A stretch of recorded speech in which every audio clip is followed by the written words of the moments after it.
The following show is brought to you in part by support from Robbins, Kaplan, Miller, and Cerisi. We don't just practice law, we make history. Online at rkmc.com.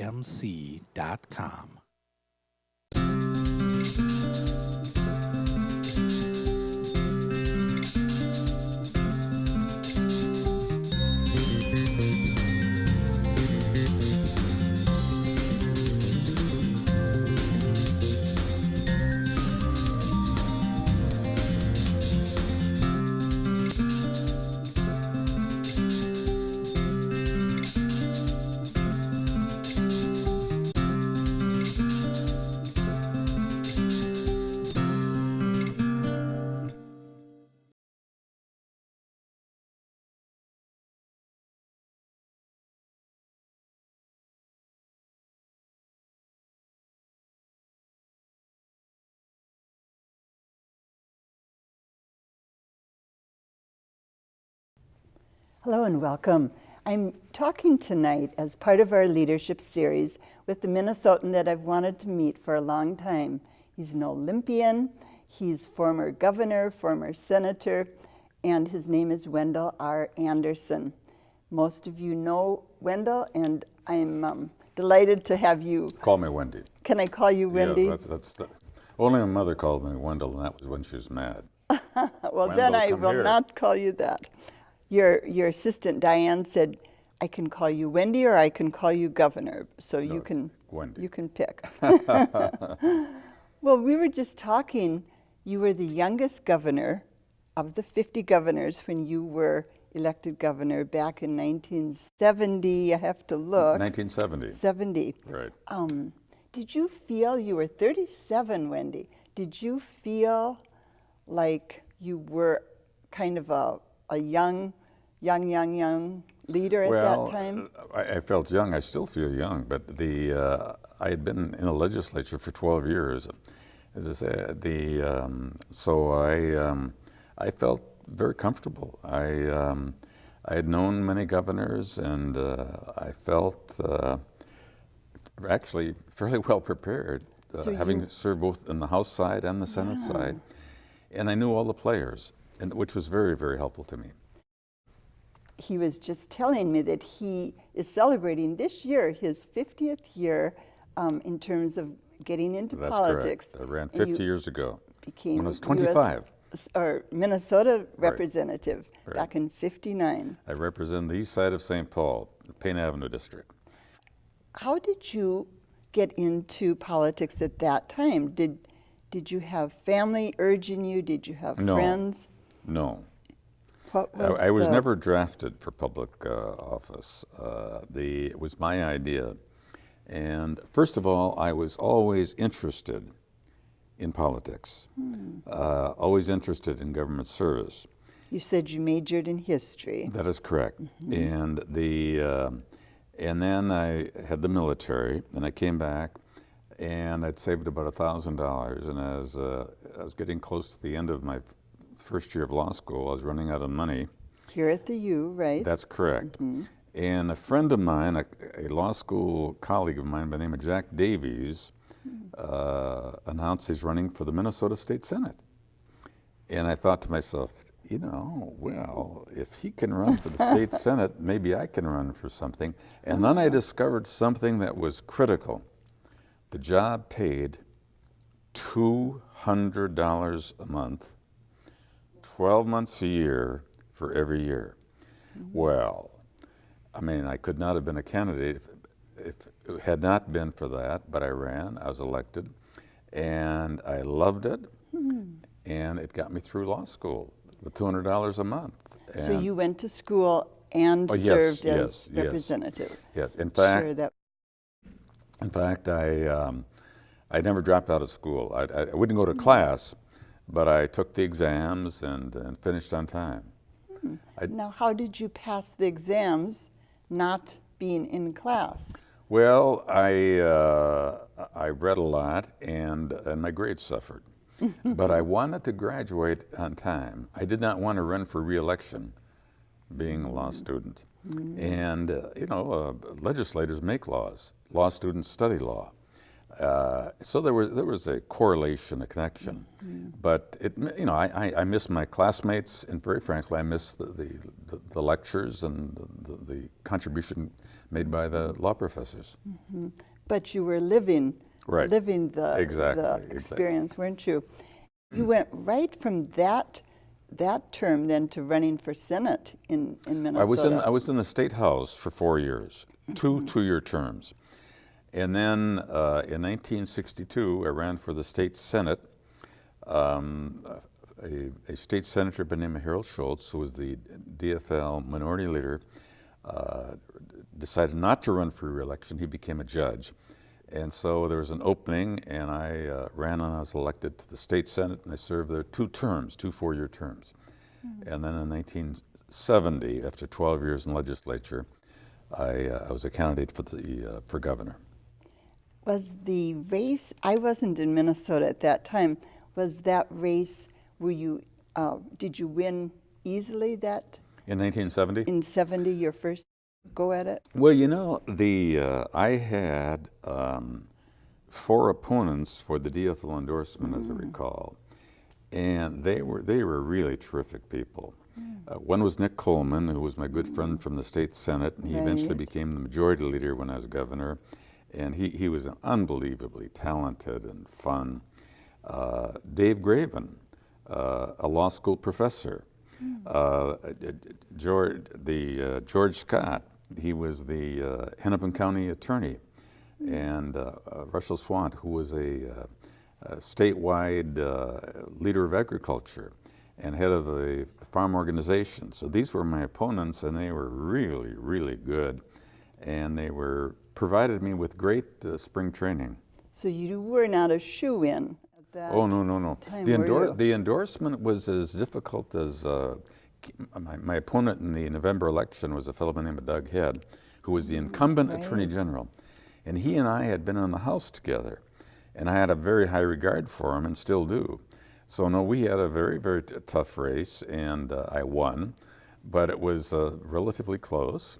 And but again, I had great respect for him. But in terms of the DFL endorsement, that was really the tough contest. Yeah, well, you had tough competition. And there's something about that, because you had to get out and try to meet about 1,200, 1,400 people that you knew were going to be delegates to the convention. You had a pretty good idea from rural Minnesota who they were going to be. But you wouldn't just go say hello and have a cup of coffee. In outstate Minnesota, often they'd want you to stay overnight and get to know you. But I campaigned, I would have to say, almost full-time for 2 years for the endorsement. Wow. After the election of 1968, they passed a constitutional amendment called the Best Man Amendment, which permitted legislators to run for statewide office where they had increased the emoluments, the salary or whatever. Prior to that time, that had been not permitted.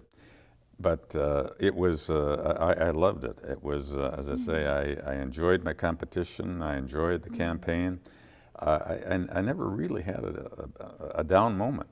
I would think, and I've thought during our last presidential period now, prior to the election, that it would be very stressful when you want something so much, you're pouring your lifeblood into it, and the outcome is uncertain, you don't have the control. I would think it would be really kind of an anxiety-producing situation running for office. Well, But I think being an athlete and participating in in hockey games where you're playing in front of thousands of people, often in front of a crowd away from home, which where the word hostile is too strong, but they are cheering for obviously the right. And I played in the Olympics at a couple of World Championships. 1956, right? In 55, 57, played against the Russians in 1955. You got the silver medal, right? Yes. That's but got I to think have been a in high point. 1955 we were the first American team to play against the Russians. And that was a great, very exciting. It was the height of the Cold War, and the Russians beat us, but it was and they beat us at the Olympics. They won the gold medal. Gold They that beat year, everybody. That's right. But nobody knew, Russia was a closed country. And the enemy at that time. That is correct. And we found them to be tremendously talented hockey players. Wow, they were wonderful and clean, played by the rules. They were, we were in very good shape physically. They were in better shape. They taught us, and the Canadians, I think, would have to agree, things about physical fitness. They worked out all year round. They would play soccer. On the day of a hockey game, they'd play hockey. Well, on the day of a hockey game, we would sit around and take a nap. Eat bonbons. And we would have a steak and a baked potato and some peas, eat all of that food about 4 hours before they'd take a nap. And they didn't go for any of that, and they were right. We'd go to the game. Looking back, They were ready. we were not ready. I mean, they had been playing hockey. They had light food. They might have had much more pasta and potatoes and things of that sort. When the puck was dropped, they were going full speed. It took us, a good share of the game before we were really prepared to play at our top speed. So you're saying, Wendy, that sport really prepared you for the world of politics. I don't think there's any question about that. I think in terms of dealing with pressure, dealing with an audience, dealing with a crowd, dealing with questions, dealing with bad press. Dealing with uncertainty. Well, on my hockey team, of the 6 that started on a hockey team, 4 of my teammates made All-American. The 5th was the team captain, and the 6th was me.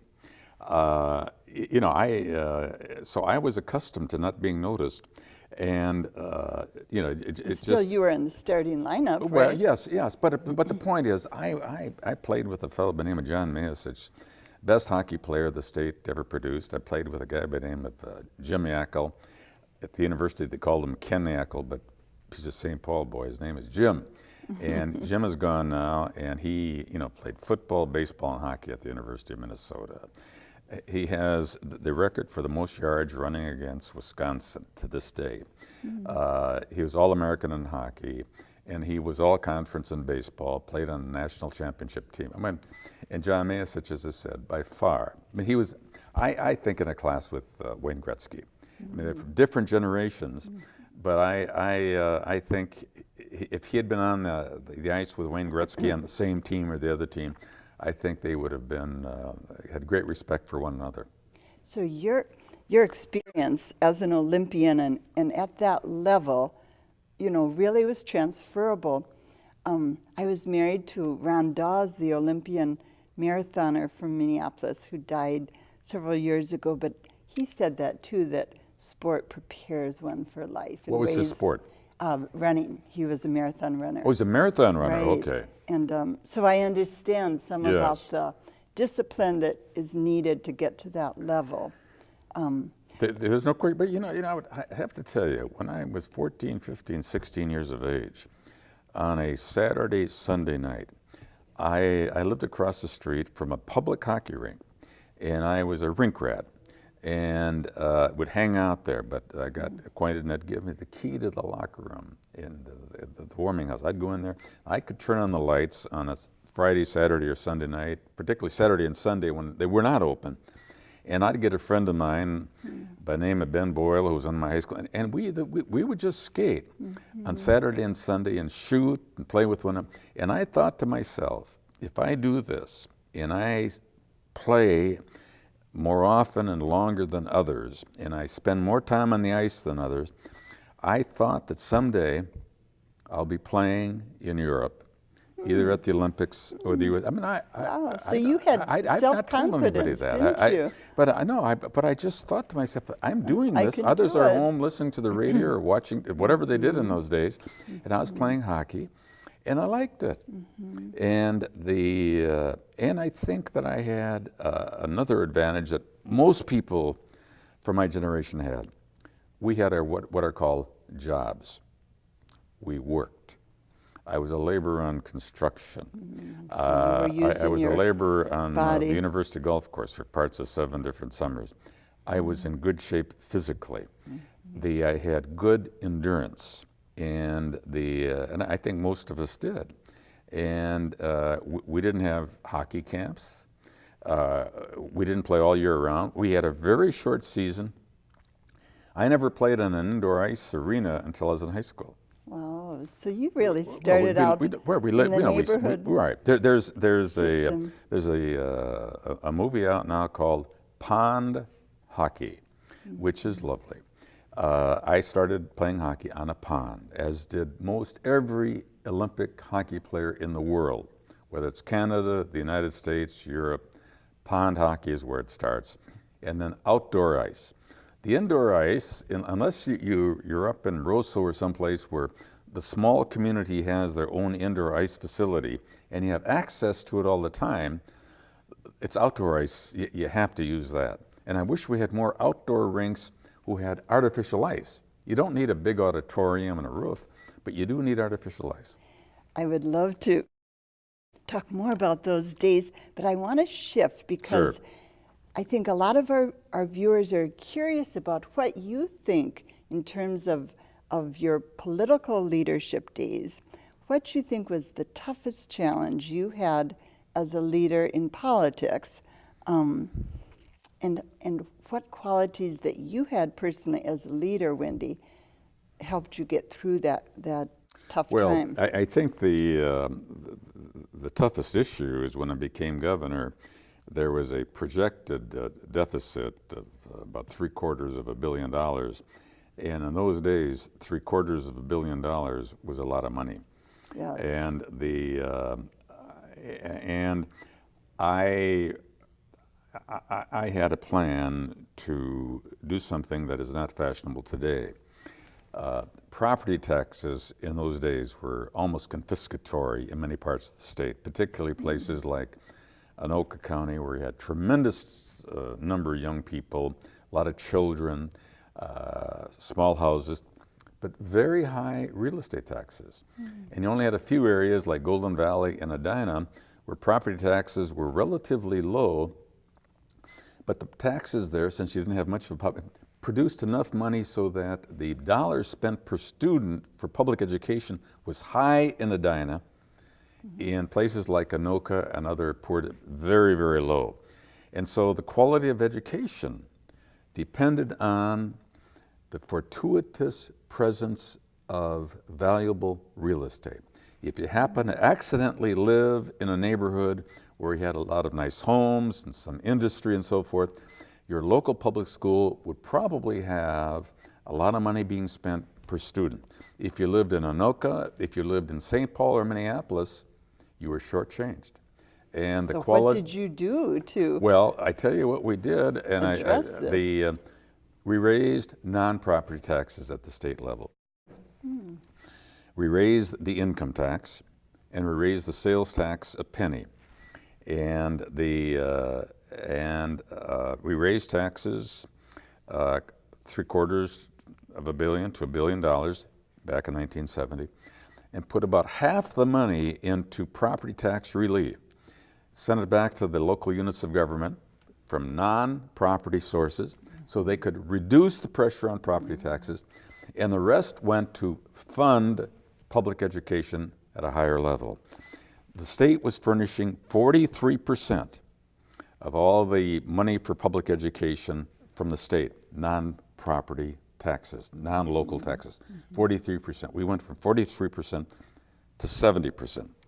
And this worked well, right? Well, I was going to say, somebody in Washington, it's not my language, referred to it as the Minnesota Miracle. Right. And I thought, I'm kidding only, they should have used stronger language. Because the people in the legislature that voted for those tax increases, every single one, as I recall, was reelected. No one was defeated because they voted for the tax increase because two things. People at the local level found that their property taxes were being, for about a 6-year period of time, they got a little bit of, went down a little bit, or were frozen. They did not go up for about a 6-year period of time. Which and is people very noticed unusual. that. Very, very unusual. Very unusual. And so it was a good time. But I'm a Democrat. The legislature was controlled, both houses, by the Republicans. Now So how did you persuade them Well, to well, go first along on the with you? Senate side, it was only by one vote. And I'd been in the Senate for 8 years, and there's a fellow by the name of Stanley Holmquist, gone now, but the majority leader, and he was a former school superintendent, a school teacher. He was for our program. And so I had key person there. right, and so I had allies in the state Senate. The state Senate was not the problem. On the House side, heavily dominated by the Republicans, I had a good friend there by the name of Marty Sabo, who eventually became the speaker, but they were very much in the minority. And I don't remember the division, but they were, by about 15 votes shy of being in control. But somehow we squeaked through and got the bill through both houses. And you were on the cover of Time magazine because of that, weren't you? Well, That that came.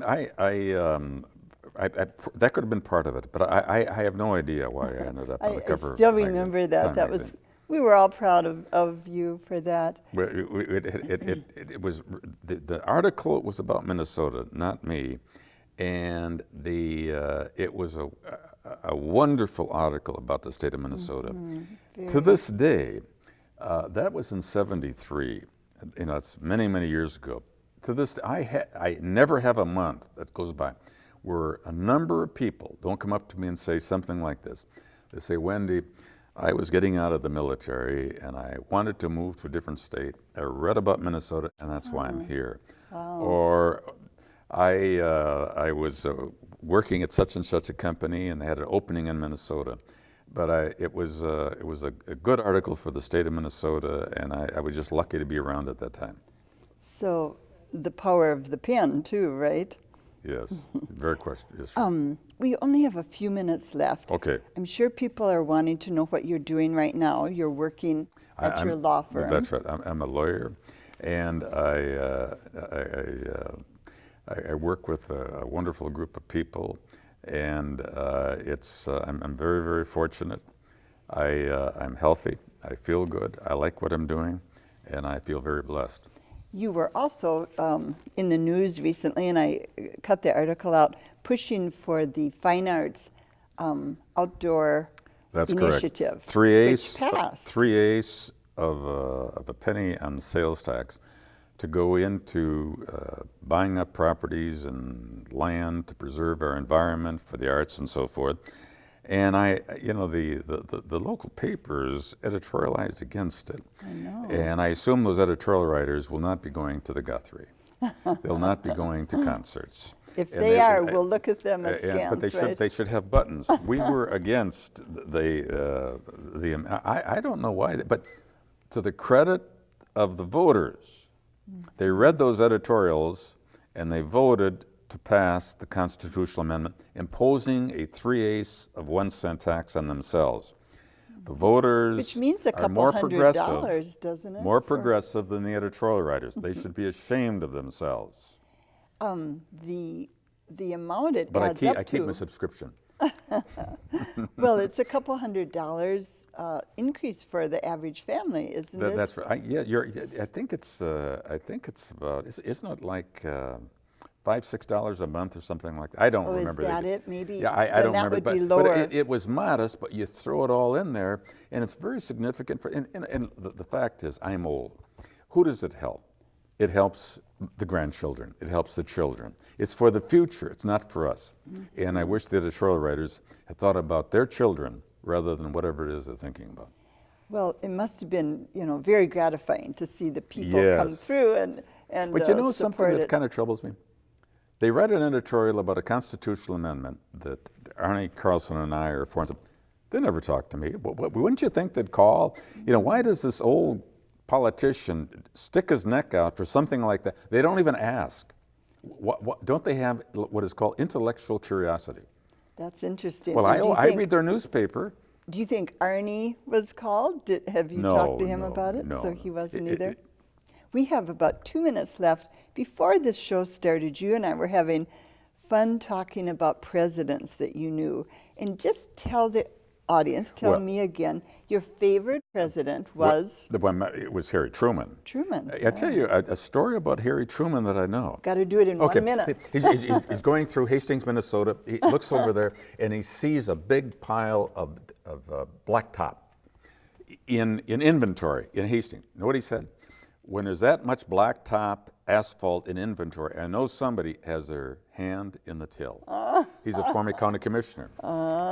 He was wonderful. great He was my line. favorite. That's really interesting.